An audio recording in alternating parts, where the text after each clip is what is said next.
Sánchez es una alegría y una satisfacción grande y un honor para la sociedad económica Amigos del País y personal para mí de tener aquí en este estrado a una personalidad y a un gran amigo, a una gran personalidad y un gran amigo de muchos de Badajoz y fuera de Badajoz. Hacer una presentación de Enrique Sánchez de León, pues sería una inutilidad realmente, porque todo el mundo conoce su amplia, magnífica biografía, sus actividades, sus logros, su valentía, el haber sabido decir todo lo que debía decir en cada momento que debía decirlo, sin tener en cuenta las consecuencias que podían traer, que hay gente que sí, que tiene mucho cuidado en lo que se dice, por si acaso. Nació en Campillo de Llerena, estudió en el Instituto de Badajoz, un sitio muy importante para estudiar. ¿Bien? Bueno, me decía hace unas horas una antigua compañera tuya que incluso había pues un teatro leído que tú eras el director. ¿Sí? Bueno, ahora luego diré alguna de las cosas importantes que ha sido, pero para mí hay cosas también muy importantes que no me las han dicho y que las sé. Por ejemplo, fue un jugador de fútbol fabuloso, lo cual es una buena cosa porque demostró sus capacidades físicas y no solo mentales, como demuestra después. Sabía driblar muy bien, metía muchos goles, que es lo que ha hecho además en la vida profesional y política, meter goles.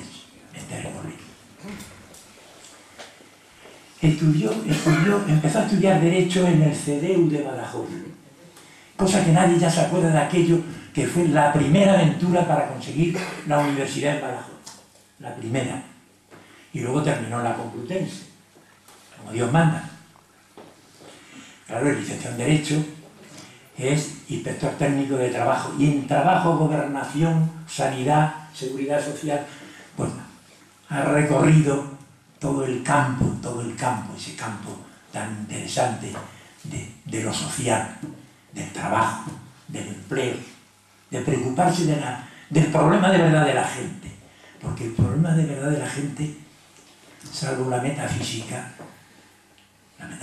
política, él siempre ha hecho no metafísica política, sino una política práctica, directa y real, de los que tienen los pies en el suelo, pero la cabeza hacia arriba, Ha sido delegado de trabajo en muchos sitios, en muchas provincias, y luego después ya, pues secretario general técnico del Ministerio de Trabajo, director general de Seguridad Social en el Ministerio, del Trabajo también, director general de Política Interior en Gobernación, y luego ministro de Sanidad y Seguridad Social. Luego ha estado en empresas públicas como CANSA, por ejemplo. También ha estado, y en muchas empresas, sería prolijo además citar todos los sitios donde está. Ha sido un hombre además muy trabajador. Bueno, lo es, ha sido y lo es, y lo seguirá siendo. Dicen genio y figura hasta la sepultura. Efectivamente, la gente como él sigue en la brecha, hasta el último momento, Luego una empresa privada, yo recuerdo Banco Unión, que fuiste director general de Banco Unión, y luego recuerdo Altamira también, que era una empresa magnífica, gráfica. Bueno, ha sido tres veces diputado en Cortes por Badajoz y presidente de la comisión de política social, eso. Y siempre, como veis, trabajo, política social, seguridad social. Tiene, claro, es natural, la medalla al mérito constitucional. Fue uno de los que hizo posible la Constitución, fue uno de los que hizo posible la democracia. Hablábamos hace un momento y comentaba con él que a la gente se le ha olvidado que ha habido lo mismo que una preautonomía, ha habido una predemocracia, que se tuvo que hacer con el pecho descubierto, con muchas dificultades, ante gente muy dura, muy fuerte. Recuerdo un viaje a Jerez de los Caballeros, cuando fui contrincante nada más ni nada menos que del capitán general Pérez Viñeta, y ganó él, siendo un muchacho. Fuimos a Jerez de los Caballeros, porque íbamos a visitar a un amigo que había allí, que podía tener importancia su voto. Era un personaje muy curioso aquel, y así su nombre. Era un diputado provincial que se llamaba Antonio Granados. Es decir, él estaba en otra órbita que la tuya, ¿eh? Y es curioso además porque, fíjate, en otra ocasión, cuando viene aquí José María Moreno Galván, el gran crítico de arte y comunista, me dice de pronto: oye Paco, venía a la Bienal de Extremadura a ser jurado, y me dice: oye, me gustaría ir a Jerez los Caballeros, que no lo conozco y tal, pero no podrías comunicar con alguien que me ayude un poco a conocer aquello rápidamente. Hombre, el alcalde es muy amigo. Claro, eran diametralmente opuestos. Pues bueno, llegaron, se hicieron muy buenos amigos, se tomaron un montón de copas, vieron Jerez de los Caballeros y lo pasaron bomba. Y volví y me dijo: qué tío tan estupendo el alcalde de Jerez de los Caballeros. Qué bien. Encontrar gente que pueda congeniar, que pueda respetarse, eso es formidable. Eso es formidable. En otra ocasión, me acuerdo, tuviste una conferencia en los antiguos bares provinciales, que es un centro universitario, viste, no hace mucho, no hace 3 o 4 años, quizás, una conferencia muy bonita, como todas las cosas de Jerez. Y no es halagarte por halagarte, es la realidad. Y hablaste de Ares, y de pronto dijiste: bueno, y allí estaba también el nombre de Pedraja, y dijiste: qué curioso. Y es verdad que curioso. Resulta que Julio Cienfuegos vino a verme y me dice: Paco, ¿tienes inconveniente en que tu nombre aparezca en una cosa que se va a hacer, que es Enrique Sánchez León el que ha dado el empujón al tema, que es un partido político? Que entonces no se podía hacer partido político, era la Acción Regional Extremeña. Bueno, yo creí que íbamos a hacer 30, 40 nombres allí, y de pronto veo una tarjeta que ponía Enrique Ares, Enrique Sánchez León, Julio Cienfuegos y Francisco Pedraja le invitan. Me quedé anonadado. A esa reunión no fui, pero aunque no fuese, que recuerdo que fue en un pueblo del sur de Extremadura, no recuerdo cuál, pero yo me quedé asombrado. Digo: mira lo importante que soy. Claro, es verdad. El tener buenos amigos era estupendo. Uno es Enrique Sánchez León, Julio Cienfuegos, era formidable. Sí. Qué formidable que siga siendo y esté aquí con nosotros. En otra ocasión, siendo diputado provincial, pues participé, me enteré bien de lo que pasaba. Se quería hacer un hospital, la Diputación quería hacer un hospital, claro que era una locura porque no tenía dinero. Y entonces inició un proyecto y mandó al arquitecto a Inglaterra a que estudiase cómo podía ser el hospital y tal y cual, ¿no? Aquello se inició, me parece que era presidente Carracedo. No, era ya Fernando Larrano. Sí, seguro. Bueno, pero el inicio fue Carracedo y Julio Cienfuegos. Julio Cienfuegos se creía que había inventado el hospital. No, no lo había inventado. Me alegro que está por ahí Fernando Larrano. Bueno, el hospital no podía salir, pero de pronto apareció Enrique Sánchez de León, y el hospital ese debía tener una placa muy grande diciendo: gracias a Enrique Sánchez de León existe el Hospital Infanta Cristina. ¿Sí? Claro. Eso se llama efectividad y cariño a la tierra. Cariño a la tierra y efectividad. ¿Cuántas cosas podríamos decir? ¿Cuántas cosas? Él ahora no está en ningún partido político, y me parece muy bien, le sobra. Él es el partido político suyo, él. Y además yo estoy seguro que si él quisiese hacer un partido político habría mucha gente que lo seguiría. Quizás los tiempos no son convenientes ni necesarios. ¿Por qué? ¿Verdad? ¿Por qué? Recuerdo la ayuda que hizo a esta institución, a la económica de amigos del país, en muchísimas ocasiones. Pero voy a recordar una que fue el gran lanzamiento de esta institución, con unas conferencias formidables de unos amigos de él que trajo, entre ellos Juan Velarde, y gracias a eso, Juan Velarde y él son los iniciadores de esas cosas tan formidables que es el seminario de Bravo Murillo, que tanta gloria ha dado. Más todavía, fijarse, fue capaz de que del seminario Bravo Murillo, y no se ha utilizado, se hiciese nada ni menos que el centro regional, el centro de economía regional de la universidad, cosa que no se puso en marcha. Yo tengo el documento de aprobación por la universidad. No se puso en marcha. ¿Por qué? Pues porque no hizo falta. Porque vino ya la Facultad de Educación. Perdón, la Facultad de Económicas y Empresariales.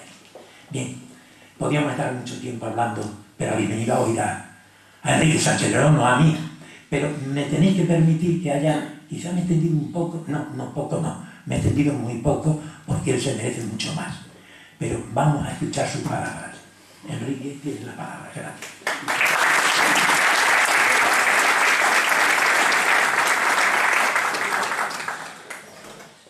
Buenas noches a todos, querido presidente y miembros de la Económica, la Real Sociedad Económica de Amigos del País, y muchas gracias por asistir a esta charla que no pretende en absoluto ser conferencia.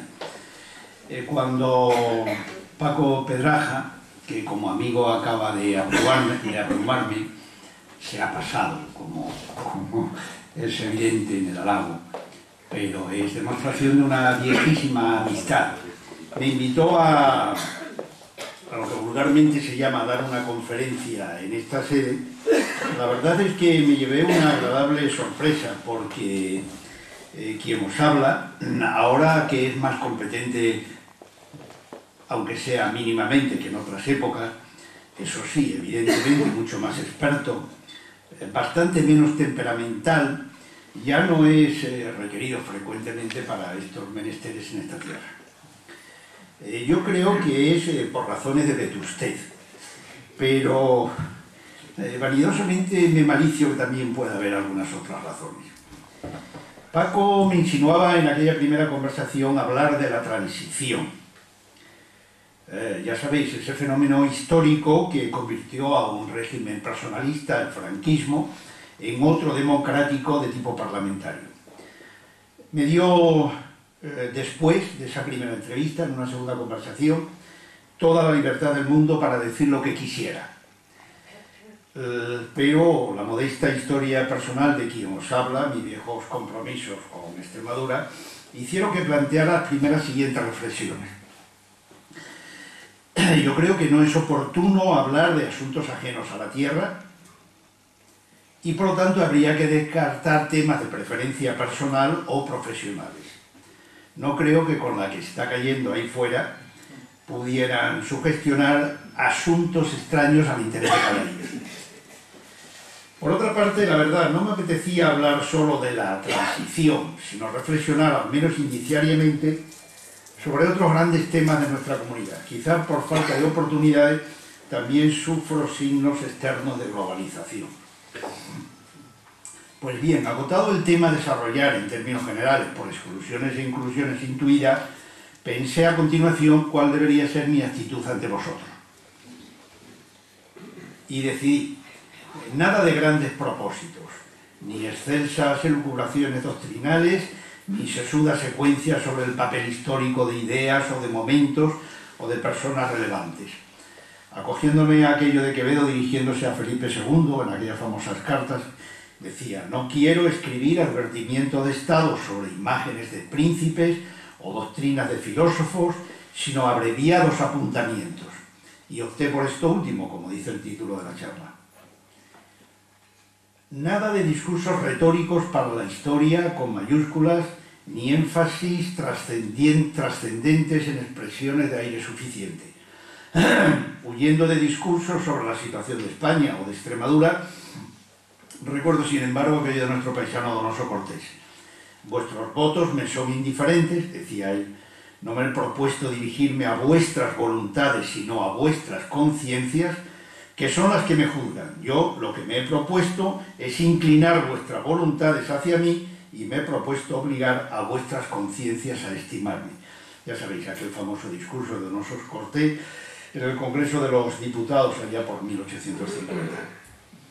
Eso sí, ahora que adquiere énfasis el término regionalista, por cuanto ya se decanta, sin pudor alguno, nacionalismo, de separatismo, seguiré colaborando, si se me admite, la búsqueda para esta tierra nuestra de esos principios sólidos y ciertos a los que se refería el reformista Meléndez Valdés en su extremeñísima intervención en la apertura de la Real Academia de Cáceres en 1791. o no me importaría lo del propio calabazón don benitense, Donoso, cuando hablaba de principios religiosos, políticos y sociales. Bien, a la búsqueda de ellos sí estoy dispuesto. No partiré ni partiría, no lo he hecho nunca creo, ni de dogmas ni de apriorismos. Yo me siento más centrista que nunca, es decir, más pragmático que siempre. Pero me resisto, eso sí, a que me manipulen y reconozco que no tengo humildad para ello, nunca la he tenido. Tampoco me resigno a la desesperanza porque soy demasiado joven para ello.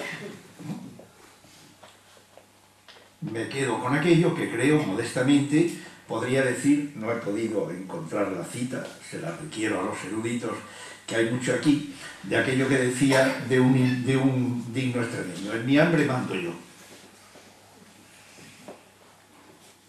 Y finalmente intentaré ser más breve de lo habitual, más vale en quinta esencias que naufrágo, y menos crítico con personas o individuos, por muy merecedores que parezcan, de poner en duda su más mínima virtualidad. Me cojo a una cita del escritor medio extremeño, nacido en Sevilla, Isaac Roja, que dice en su estupendo El vano ayer: mucho cuidado con los héroes, con los luchadores ejemplares, escultura de una sola pieza que ni sombra proyectan bajo el sol. Bueno, podéis suponer a estas alturas, muchos de vosotros me conocéis y os conozco de toda la vida, que si he sido siempre un romántico y redentor, nunca voy a dejar de serlo. Pero yo soy mucho más optimista que nunca, curiosamente. Creo en el enorme potencial de futuro de esta tierra y espero pacientemente que algún día sepamos definir sus objetivos, sus metas, que alguien las guíe y que se consiga llegar a los ideales previstos. Permitidme, por lo tanto, hablar de algo muy etéreo, del alma de Extremadura. Y permitidme la reiteración de una idea primaria que yo he repetido muchas veces y que me parece cierta: el fenómeno nacional de la carencia notoria de una sociedad civil, con vocación de presencia y participación en los problemas de convivencia de todo tipo, es ciertamente más acusado en nuestra comunidad que en la mayoría de las del resto de España.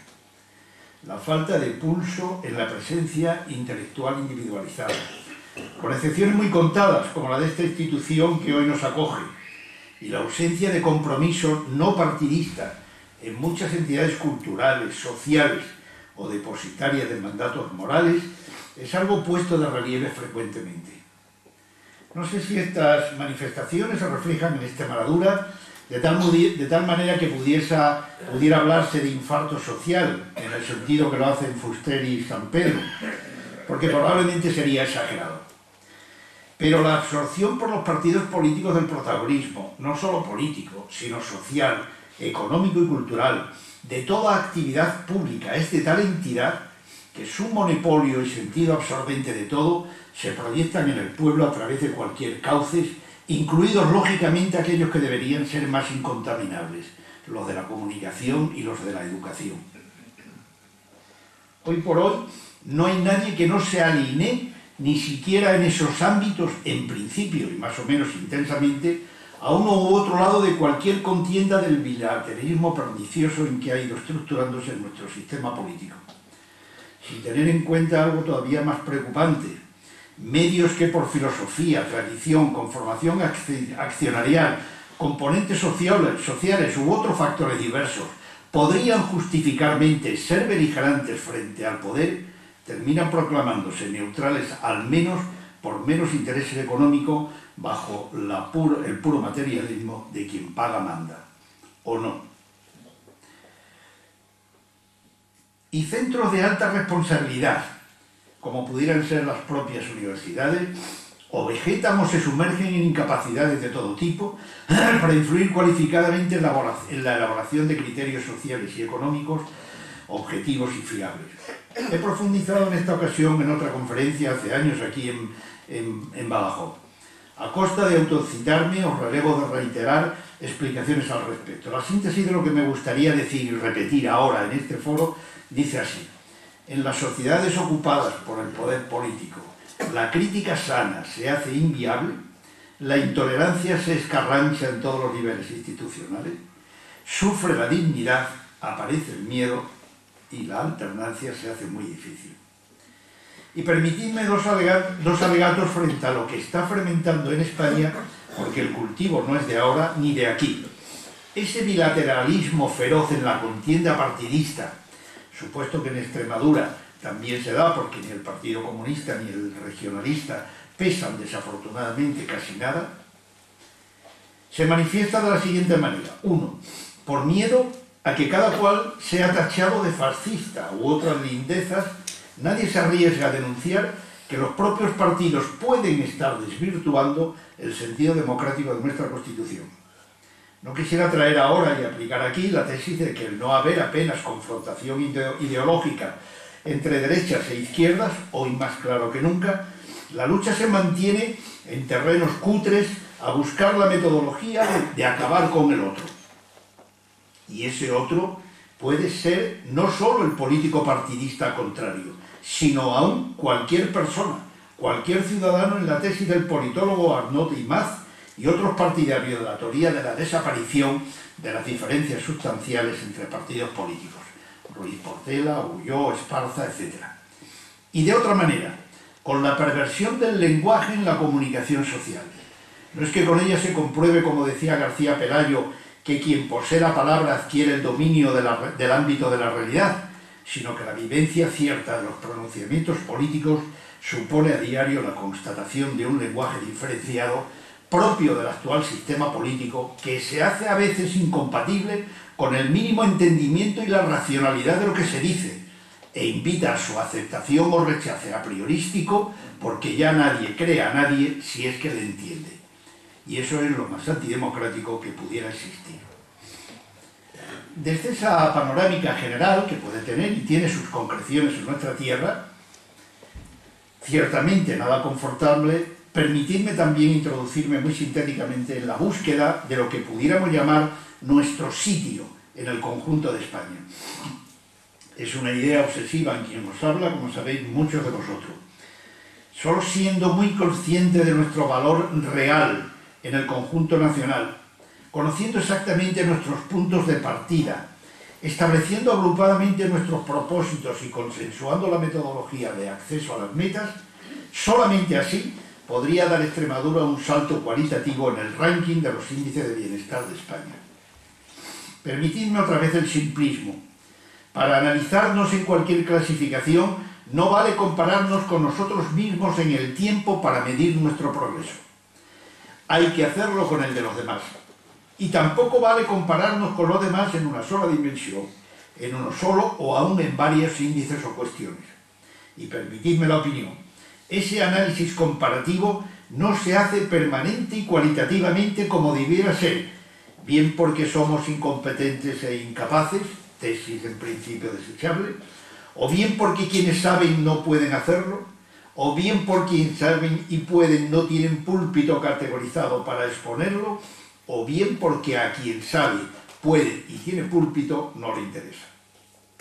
En ocasión anterior me he referido a esta cuestión mencionando los monederos falsos a los que al respecto hacía mención nuestro Bartolomé José Gallardo. O sí se hace y este que os habla está equivocado. Mirad, existe un mandato ético en democracia nunca escrito, que todos sean partícipes en la medida que le corresponde en el conocimiento y decisión sobre cuestiones públicas. El político que no lo haga así será pequeño, cutre y encogido. Apenas hace año y pico tuvo lugar en esta tierra un cambio personal de trascendencia institucional. Muchos de los que vivimos fuera dimos un suspiro de alivio y esperanza. Permitidme una broma a la ministra de Igualdad, una broma gramatical. Se trataba de distinguir entre voceras y vocero. Algunos creíamos en la ventaja de un cambio de los comportamientos públicos de nuestra más alta institución política regional, una transformación radical de la imagen que trasladábamos fuera. Quizás es una impresión personal, pero me da que el alivio persiste, aunque la esperanza haya disminuido. ¿Por qué? El diagnóstico es fácil. Mientras más aprisione el compromiso partidista, mientras más prevalezca el culto a la personalidad, mientras exhibamos un triunfalismo ridículo, mientras más late la secta, menos categorizada y proyectable, será una presencia amable, una racionalidad encomiable y una sensatez de comportamiento no siempre irizados. Creedme, los de fuera, aunque no estemos aquí, pero sí asomados al balcón, estamos deseando dejar la marginación, el exilio, bajar a la calle, poder estar con normalidad, colaborar si fuera conveniente, entregarnos si fuera necesario, comprometernos en síntesis, solo con una condición: respeto. El asunto requiere algo que hay que hacer notar y que yo creo que se echa a veces de menos en nuestra tierra. Grandeza en los comportamientos públicos. Esta palabra encierra otra idea clave en nuestro desarrollo. Todos los años, con alguna excepción, entre la lectura de referencia política de nuestra tierra, quien os habla estudia y analiza la sesión parlamentaria donde se debate. Tengo un íntimo amigo que se encarga todos los años de remitirme, por lo menos, del Parlamento extremeño ese llamado debate. El pasado se llamó enfáticamente Debate sobre orientación de la política general. Se celebró los días 26 y 27 de junio pasado. Todo extremeño consciente debería recibir una información objetiva sobre lo que allí ocurre en esas sesiones, cosa que naturalmente no vamos a hacer aquí, sino referenciarla respecto a si responde o no ese debate al perfil de política deseable en nuestras instituciones, es decir, si sus protagonistas actuaron o no con grandeza. Entre paréntesis, permitidme idealizar. El político extremeño actual debería aunar el arte valiente de Perera, la frustración de la imitación de Talavante y la constancia de funcionario fiable de Ferrera. Pues bien, aparte de algunos apuntes de complacencia, falsos puntos de partida, por ejemplo, decir que nuestra fortaleza es un amplio consenso social respecto a un modelo de desarrollo, a mí personalmente no me parece que deje de ser un sarcasmo. Interpretaciones interesadas, reseñar la vergonzante realidad de que en 25 años Extremadura solo aumentó su población en 25 personas, para resaltar solo que en el último año fueron 6.000, no es la demostración de un triunfo personal, sino el reconocimiento de fracaso de un cuarto de siglo. Y se llega al regocijo partidista cuando se enfatiza sin pudor alguno que en Extremadura hemos hecho lo que teníamos que hacer. ¿Estamos todos, o la mayoría, seguros de ello? Pero lo que íbamos era ver si, por ejemplo, en ese debate, que aparte del de investidura era decisivo para establecer criterios y enjuiciar metas trascendentes en una nueva etapa institucional, si se daba esa grandeza de miras tan necesaria en los planteamientos políticos. La cuestión, siempre a mi modesto entender, era examinar por el poder regional y por la oposición qué se había hecho no en el año anterior, sino, por ejemplo, en los últimos 25 años, y compararlo con qué se ha hecho fuera de nuestra comunidad, aprovechando el relevo tan trascendente en la cumbre institucional. Colisión o truco o trampa en el que cae la oposición, entrando al trapo de la crítica personal a la gestión de un solo año. A partir de ese planteamiento se frustra todo debate útil, porque no se trata de discutir, como allí se expuso, si es bueno o no que en Extremadura se pueda pescar por las noches. O también, literalmente, alegrarnos o no de si la dotación de los parques públicos de un espacio para cambiar a los bebés es signo de esperanza o simplemente de escasez de vida, si no era ocasión de vislumbrar otros horizontes.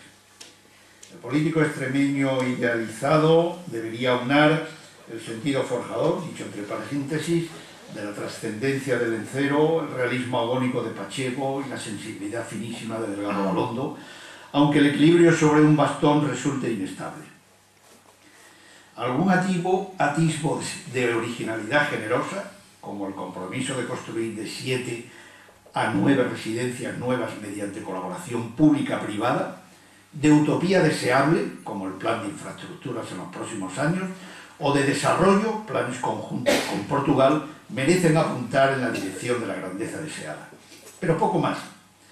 Quizás no sea aquel debate el mejor ejemplo de política a lo grande que nuestros actuales dirigentes puedan exhibirnos. ¿Cuál sería nuestro modesto entender un debate grande hoy en Extremadura? Permitidme opinar. Nuestro sitio constitucional.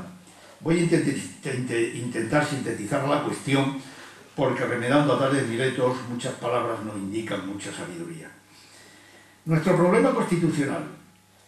Hoy por hoy el valor de guía moral de nuestra Constitución está evidentemente en crisis.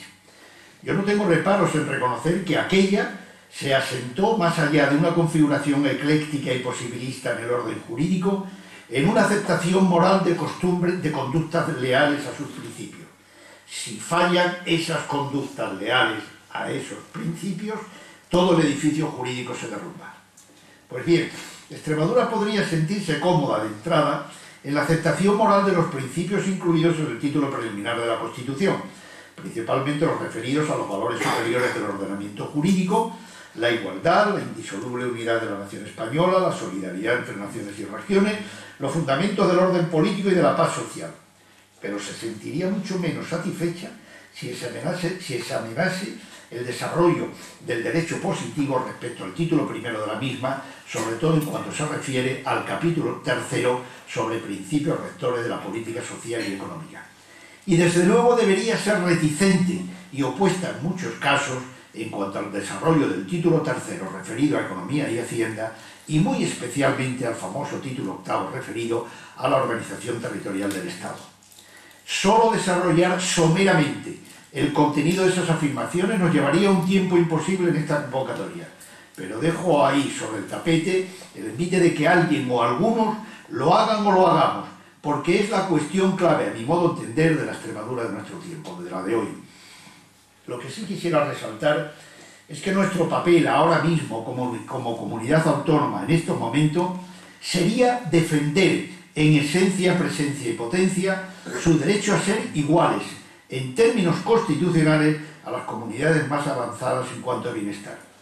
Y eso que parece tan elemental y tan obvio y tan sencillo debería ser el objetivo de todos los extremeños que lógicamente para unar esfuerzos deberían ser guiados u orientados por el poder regional. Por ejemplo, ahora mismo se está debatiendo en España el modelo de financiación autonómica. ¿De veras que el pueblo extremeño sabe en serio de qué va la cuestión? ¿Cuáles son los intereses en juego? ¿Y cuáles y quiénes sostienen argumentos de solidaridad y de equilibrio territorial? Teórica y jurídicamente el asunto está resuelto por la propia sentencia del Tribunal Constitucional 135/92, que dice en uno de sus párrafos: otro de tales límites intrínsecos radica en el principio de solidaridad que nuestra Constitución invoca repetidas veces y que en definitiva no es sino un factor de equilibrio entre la autonomía de las nacionalidades y la indisoluble unidad de la nación española. Pero todos sabemos que luego viene la instrumentación jurídica de ese plano teórico donde, como diría George Orwell, todos somos iguales, pero unos más que otros.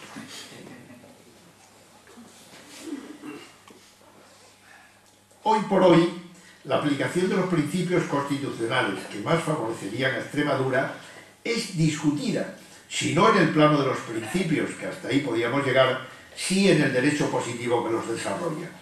Es decir, puede suponerse que la moral con la que algunos interpretan nuestra Constitución no nos garantiza su virtualidad, y hemos de estar muy advertidos respecto a ello. Ese es, a nuestro juicio, ahora mismo, nuestro problema grande, y es el que hay que abordar con grandeza.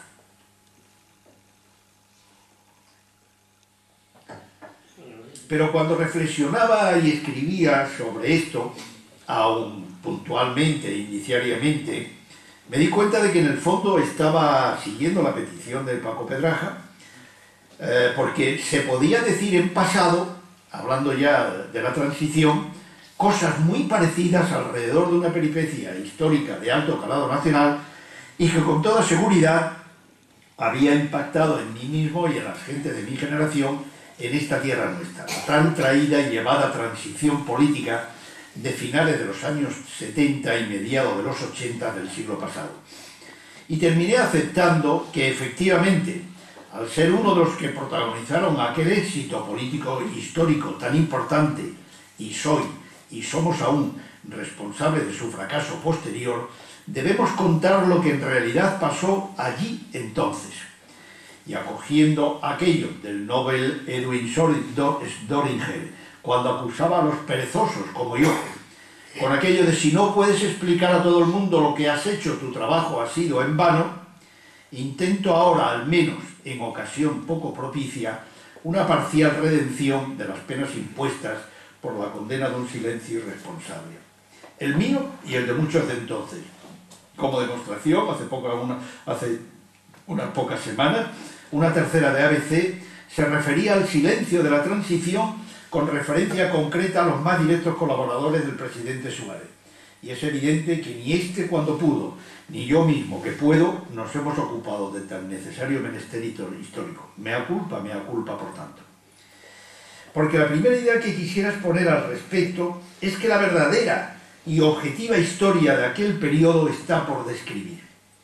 Merced a un palpable y irreprobable silencio cóncavo, aquel que describiría Celaya para los mayores de la UCD, a solas soy alguien, en la calle nadie, la complicidad de ese silencio con una clara y activa intencionalidad política de pervertir interesadamente la realidad de aquel tiempo, aquel que describiría Machado para los nuevos del PSOE y del PP, con aquello de también la verdad se inventa, están logrando que sobre todo las nuevas generaciones de españoles y extremeños solo tengan de tan trascendental periodo de la historia de España versiones parciales o relatos muy loables, pero de experiencias personales. Sánchez Terán y Jiménez de Parga a nivel nacional últimamente, y también aquí Feliciano Correa. Y que son, en todo caso, piezas valiosas, pero aisladas de un puzzle muy trabajoso de construir. Y eso que es fácilmente perceptible a nivel nacional, me parece a mí personalmente que lo es con mayor intensidad aquí en Extremadura. Lo he explicado en algunas ocasiones. Reconstruir la verdad de la transición política en esta tierra nuestra no le interesa a la derecha porque no estuvo en ella, y tampoco a la izquierda porque se situó en la ruptura. Así de sencillo. Solo a esta última maneja caprichosamente la cuestión con la habilidad dialéctica que le caracteriza, pero que también a su vez le mancilla, porque tiende a utilizarla sectariamente. De una manera, siguiendo el consejo de Gracián, aquello de hacer y hacer parecer, las cosas no pasan por lo que son, sino por lo que parecen. Y de otra forma, fabulando interesadamente, imaginando lo mejor para sus intereses partidistas en la forma de acontecer, acogiéndose al consejo de Víctor Hugo cuando decía: lo que la fábula ha inventado a veces lo reproduce la historia. De manera que la forma en que se está relatando aquí la transición es silenciando hechos, conductas y personajes y fabulando perversamente sobre creaciones, actitudes y personas. Que conste, falta una historia de la transición hecha desde dentro, en España, pero sobre todo aquí. En otras comunidades al menos se ha intentado con mayor o peor éxito. Porque, segunda idea importante,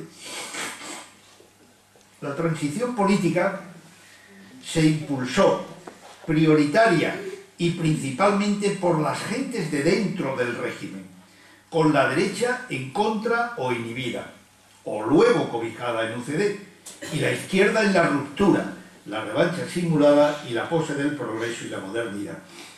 Siendo eso así, no sería justo ignorar la aportación importante de personas, institutos y actitudes ajenas, y aun opuestas al establecimiento franquista.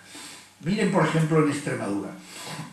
El establecimiento político actual omite información sobre la transición y fabula sobre los militantes de Ares o de UCD como fachas, aprovechados o gente que nos beneficiamos de que no se nos depurase como colaboracionistas de la dictadura.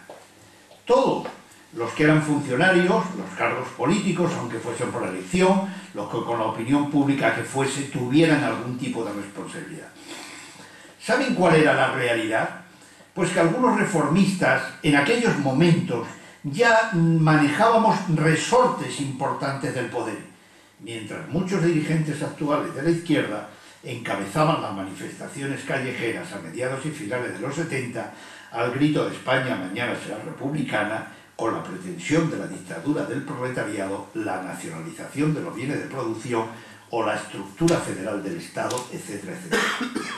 Quien les habla, a la sazón director general de Política Interior, autorizaba aquellas manifestaciones, algunas encabezadas por personajes muy próximos a nosotros, aunque en el fondo pretendían subvertir el orden político y bajo pretexto de libertad de expresión, que también lo eran, romper revolucionariamente con el Estado. ¿Quién tuvo que reconvertirse más? Los hombres de la transición desde dentro fuimos gentes que evolucionamos, que supimos asumir la realidad del tiempo que nos tocó vivir y otear el futuro que íbamos a vivir, y que acertamos en la metodología que había que aplicar para conseguir una normalidad constitucional que el pueblo deseaba entre temores, vacilaciones y recuerdos que le condicionaban emocional y racionalmente. Había entonces mucho donde elegir. Nuestro Pedro de Lorenzo, cuya pedantería elegante a veces ha degradado la profundidad de su pensamiento político, intuyó muchas opciones que los de entonces manejábamos. Papel de la corona, tema muy espinoso. Del ejército, todavía entonces importantísimo. De los partidos, de los nuevos y los tradicionales, sin excluir el peso del pueblo, hasta tanto medroso e inhibido, escaldado, podría decirse en nuestro argot, de la Iglesia sometida, de la prensa inquietante y el noviciado democrático, y aunque a cáscara vacía, del propio movimiento. Leed, por favor, al respecto las instructivas memorias de Utrera Molina últimamente publicadas. Todo ello eran ingredientes, a veces incompatibles, de un cóctel sin receta, cuya fórmula era conseguir un resultado agridulce para todos, pero sin agitar demasiado la cotelera. Esa cotelera la manejábamos solo unos cuantos, a los que se nos intentaba arrebatar violentamente esa posibilidad de mezcla. Cosa que no consiguieron, porque la verdad, no pocas veces nos pusieron en apuros. Les he dicho, y si no lo hago ahora otra vez, que Extremadura entonces, como ocurre en estos momentos en el tema de la financiación autonómica, fue campo de experimentación donde se observaron a nivel regional y se observan hechos absolutamente significativos de todo proceso político a nivel nacional. En política Extremadura ha sido muchas veces anticipadora de lo que iba a ocurrir a nivel nacional. Les voy a relatar algún ejemplo, alguno que me ha pisado nuestro presidente.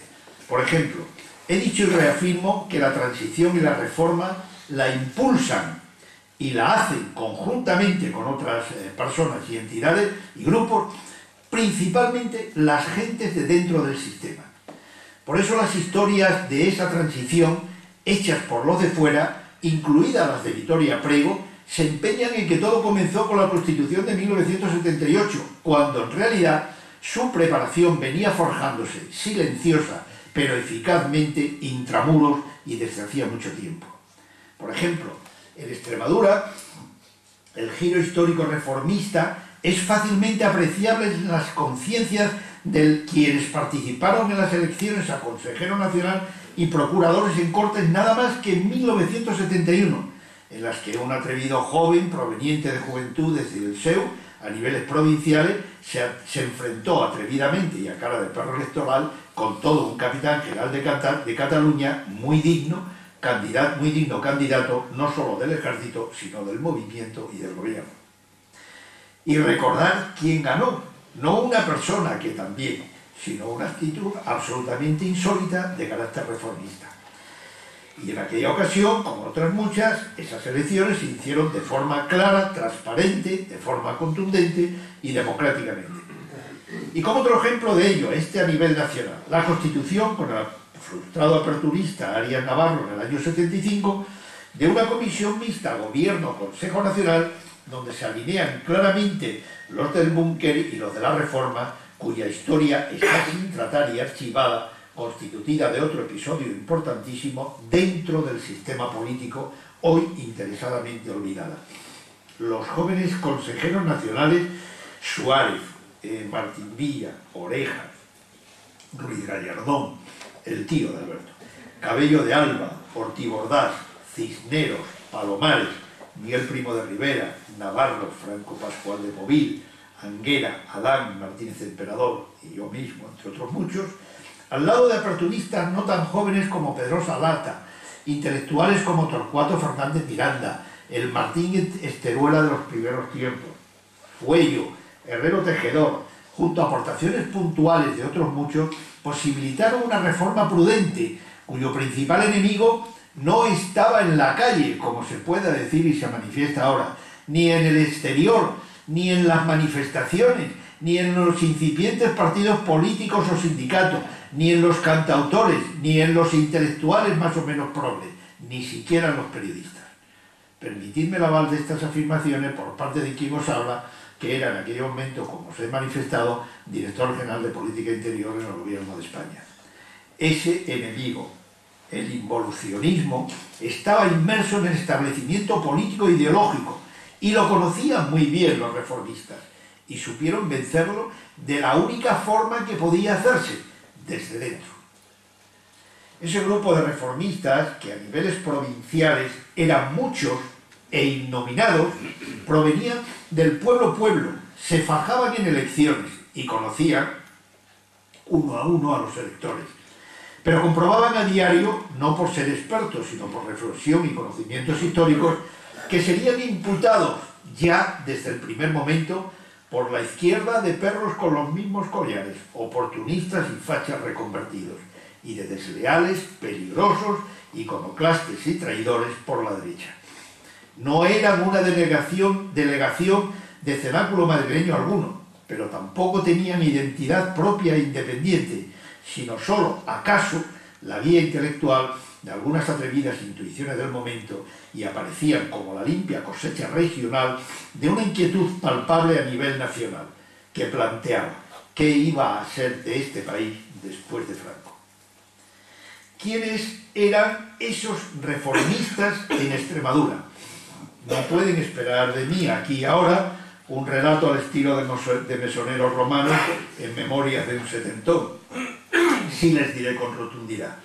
Fueron muy principalmente, aunque ni por asomo exclusivamente, las gentes que en primer lugar se aglutinaron en Ares, Acción Regional Extremeña, primero asociación, luego partido político, muchos de los cuales ya eran concejales, alcaldes, maestros, funcionarios, profesionales liberales, campesinos, simples trabajadores, personas de fundamental vocación regionalista, sin contaminación ideológica condicionante, generosa, activistas en lo que se les debería, a los que se les debería ya haber reconocido su mérito, riesgo y valor, personas que hoy ya no existen o no se encuentran en los foros públicos.